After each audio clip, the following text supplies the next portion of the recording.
ಇನ್ನು ಮುಂದೆ ನಿಮ್ಮ ನೆಚ್ಚಿನ ಧಾರಾವಾಹಿಗಳ ಫುಲ್ ಎಪಿಸೋಡ್ಗಳು ಸನ್ ನೆಕ್ಸ್ಟ್ ಆಪ್ನಲ್ಲಿ ಮಾತ್ರ. ಆದ್ರೆ ನಿನಗೇನಾದ್ರೂ ಆದ್ರೆ ನಾನು ಖಂಡಿತವಾಗ್ಲೂ ಅಲ್ಲಿ ಬಂದು ನಿಲ್ತೀನಿ. ನಿನಗೆ ಅವಮಾನ ಆಗೋದಕ್ಕೆ ನಾನು ಯಾವತ್ತೂ ಬಿಡಲ್ಲ. ನಿನ್ನ ಪ್ರಾಣ, ನಿನ್ನ ಮಾನ ಎರಡನ್ನೂ ಕಾಪಾಡೋದು ನನ್ನ ಕರ್ತವ್ಯ. ಒಂದು ಹೆಣ್ಣಿನ ಮಾನ ಒಂದು ಮನೆ ಬೆಳಕಿದ್ದ ಹಾಗೆ. ಆದ್ರೆ ಆ ಬೆಳಕು ಮನೆ ಬಿಟ್ಟು ಹೋದ್ರೆ ಇಡೀ ಮನೆನೇ ಕತ್ಲಾಗಿ ಹೋಗುತ್ತೆ. ಆಮೇಲೆ ಆ ಮನೆ ಸುಡ್ಗಾಡಾಗಿ ಹೋಗುತ್ತೆ. ಅದಕ್ಕೆ ಜ್ಯೋತಿ, ಈ ವಿಷಯನ ಯಾರಿಗೂ ಹೇಳದೆ ಮುಚ್ಚಿಟ್ಟಿದ್ದೆ. ನನಗೆ ನೀನ್ ಚೆನ್ನಾಗಿರ್ಬೇಕು, ನಮ್ಮ ಕುಟುಂಬ ಚೆನ್ನಾಗಿರ್ಬೇಕು. ನಾನು ನಿನ್ನ ಹತ್ರ ಒಂದೇ ಒಂದು ಕೇಳಲ್ಲ. ನಾನು ನಿನ್ನ ಕೈ ಮುಗಿದು ಕೇಳ್ತೇನೆ,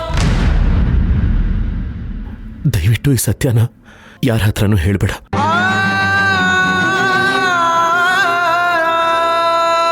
ಮಾವಯ್ಯ, ಅತ್ತೆ ಇದನ್ನ ಖಂಡಿತವಾಗ್ಲೂ ಸಹಿಸ್ಕೊಳ್ಳಲ್ಲ.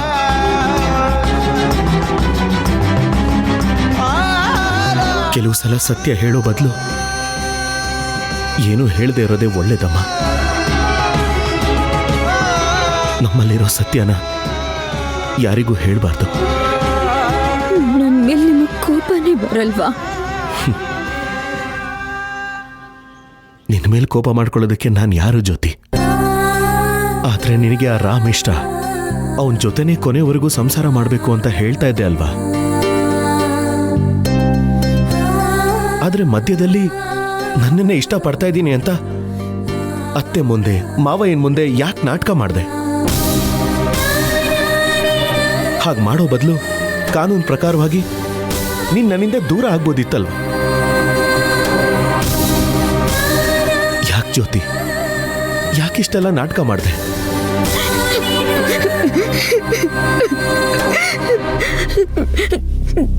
ನಿನ್ ಪ್ರಶ್ನೆಗೆ ನನ್ನ ಹತ್ರ ಉತ್ತರ ಇಲ್ಲ. ನನ್ನ ಮನಸ್ಸು, ದೇಹ ಎರಡೂ ಒಳಚೂರ್ಚೂರಾಗಿದೆ.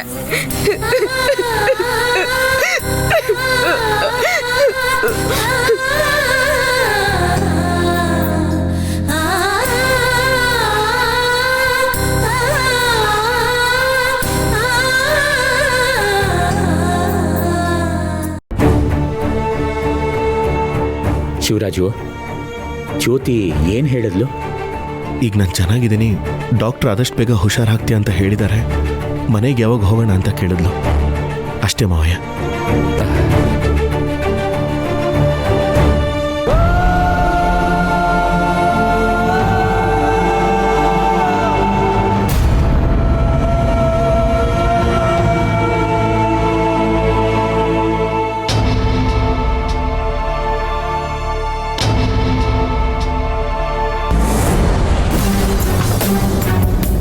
ಅಯ್ಯೋ ದೇವ್ರೇ,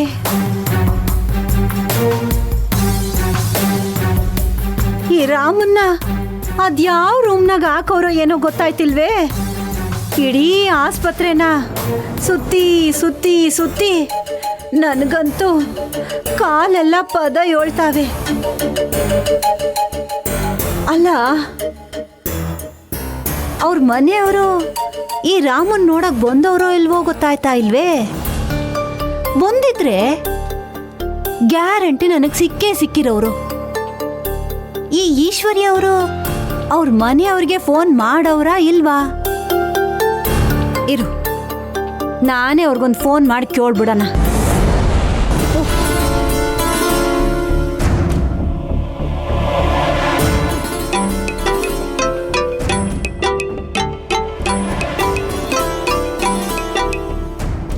ಹೇಳು ಸರ್ವಮಂಗಳ.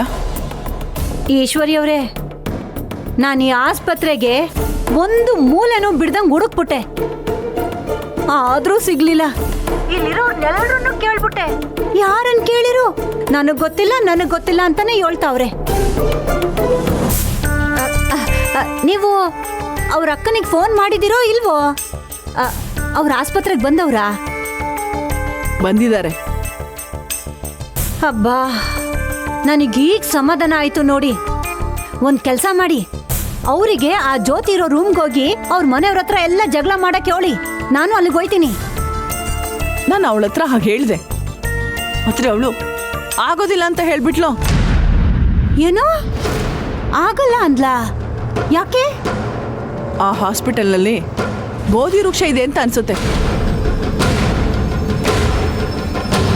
ಇದ್ದಕ್ಕಿದ್ದ ಹಾಗೆ ಅವ್ರಿಗೆಲ್ಲ ಜ್ಞಾನೋದಯ ಆಗ್ಬಿಟ್ಟಿದೆ.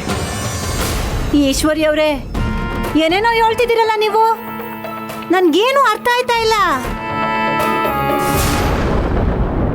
ಇನ್ಮೇಲೆ ಏನಾದರೂ ನನಗೆ ಕಾಲ್ ಮಾಡಿದ್ರೆ ನನ್ನ ತಮ್ಮನ ಈ ಪರಿಸ್ಥಿತಿಗೆ ನೀವು ಮತ್ತೆ ನಿಮ್ಮ ಮಗನೇ ಕಾರಣ ಅಂತ ಪೊಲೀಸ್ ಕಂಪ್ಲೇಂಟ್ ಕೊಡಬೇಕಾಗತ್ತೆ.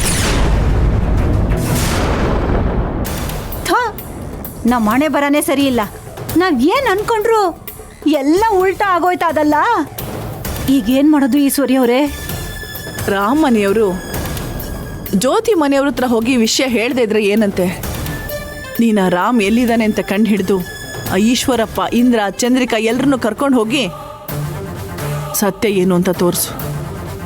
ಇದು ಒಳ್ಳೆ ಯೋಚನೆನೆಯ. ದೇವ್ರ ದರ್ಶನ ಮಾಡೋದಿಕ್ಕೆ ಕಾಲ್ದಾರಿಯಾಗ ಹೋದ್ರೇನು, ಅಡ್ಡದಾರಿಯಾಗ ಹೋದ್ರೇನು? ನೋಡು, ನಮಗೆ ಬೇಕಾಗಿರೋದಿಷ್ಟೇ, ಆ ತುಳಸಿ ಕುಟುಂಬ ಸರ್ವನಾಶ ಆಗ್ಬೇಕು. ಅದು ಯಾರಿಂದ ಆದ್ರೆ ನಮಗೇನು ಸರ್ವಮಂಗಳ? ಅದೇನೋ ಸರಿ, ನಾನ್ ಬಂದಾಗಿಂದ ಆ ರಾಮನ್ ಹುಡುಕ್ತಾ ಇರೋ ಜಾಗನೇ ಇಲ್ಲ. ಅವನ್ ಎಲ್ಲವನೇ ಅಂತ ನನಗೆ ಹೆಂಗ್ ಗೊತ್ತಾಯ್ತದೆ? ಅತ್ತೆ, ಯಾಕೆ ಸುಮ್ಮನೆ ಇಡೀ ಹಾಸ್ಪಿಟಲ್ನ ಹುಡುಕ್ತಾ ಇದ್ದೀರಾ? ಒಂದು ಕೆಲಸ ಮಾಡಿ, ನೇರವಾಗಿ ರಿಸೆಪ್ಷನ್ ಹತ್ರ ಹೋಗಿ. ಅಲ್ಲಿ ರಾಮ್ ಅನ್ನೋ ಪೇಷಂಟು ಆಕ್ಸಿಡೆಂಟ್ ಆಗಿರೋ ಕೇಸು ಯಾವ ವಾರ್ಡಲ್ಲಿದ್ದಾರೆ ಅಂತ ಕೇಳಿ. ಆಗ ಅವರೇ ನಿಮಗೆ ಫುಲ್ ಡೀಟೇಲ್ಸ್ ಕೊಡ್ತಾರೆ. ಹೌದಲ್ವಾ ಅಭಿ? ನನ್ ತಲೆಗೆ ಒಳಿಲೇ ಇಲ್ಲ. ಏಟೇ ಆಗ್ಲಿ ನೀನ್ ಓದ್ದವನಲ್ವೇನಪ್ಪ? ಲೇಟ್ ಮಾಡಿದೆ, ರಿಸೆಪ್ಷನ್ ಹತ್ರ ಹೋಗಿ ವಿಚಾರಿಸಿ ಅಭಿ ಹೇಳಿದಾಗೆ ಮಾಡು ಸರ್ವಮಂಗಳ. ನೀವೇನು ಯೋಚನೆ ಮಾಡಬೇಡಿ, ನಾನು ಇದನ್ನ ನೋಡ್ಕತೀನಿ. ಫೋನ್ ಇಡ್ತೀನೀಗ. ಅಯ್ಯೋ, ಇದು ನನಗೆ ಒಳಿಲೇ ಇಲ್ವೇ? ರಾಮ ಅವ್ರ ಅಕ್ಕ ಹೀಗ್ ಮಾಡ್ತಾರೆ ಅಂತ ನಾನು ನಿಜವಾಗ್ಲೂ ಅನ್ಕೊಂಡೇ ಇರ್ಲಿಲ್ಲ. ಅದು ಅವ್ರು ಮಾತಾಡಿದ್ದಲ್ಲ ಭಾರ್ಗವಿ, ಮಾತಾಡ್ಸಿರೋದು. ಇದೆಲ್ಲ ತುಳಸಿ ಕುತಂತ್ರ ಅನ್ಸುತ್ತೆ ಅಭಿ. ಈಗಲೇ ನಾವು ಹುಷಾರಾಗಿ ಅವಳ ಕತೆ ಮುಗಿಸ್ಲಿಲ್ಲ ಅಂದರೆ ಮುಂದೆ ಅವಳು ನಮ್ಮನ್ನು ಯಾವುದೇ ಕಾರಣಕ್ಕೂ ಸುಮ್ಮನೆ ಬಿಡೋದಿಲ್ಲ. ನೋಡು, ಈಗ ಆಡ್ತಿರೋ ಆಟದ ಫೈನಲ್ ರಿಸಲ್ಟು ನಮ್ಮ ಪರವಾಗೇ ಇರಬೇಕು. 100% ಗೆಲುವು ನಮ್ಮ ಕಡೆನೇ ಇರೋದು ಚಿಕ್ಕಮ್ಮ. ನೀವೇನು ತಲೆ ಕೆಡಿಸ್ಕೋಬೇಡಿ.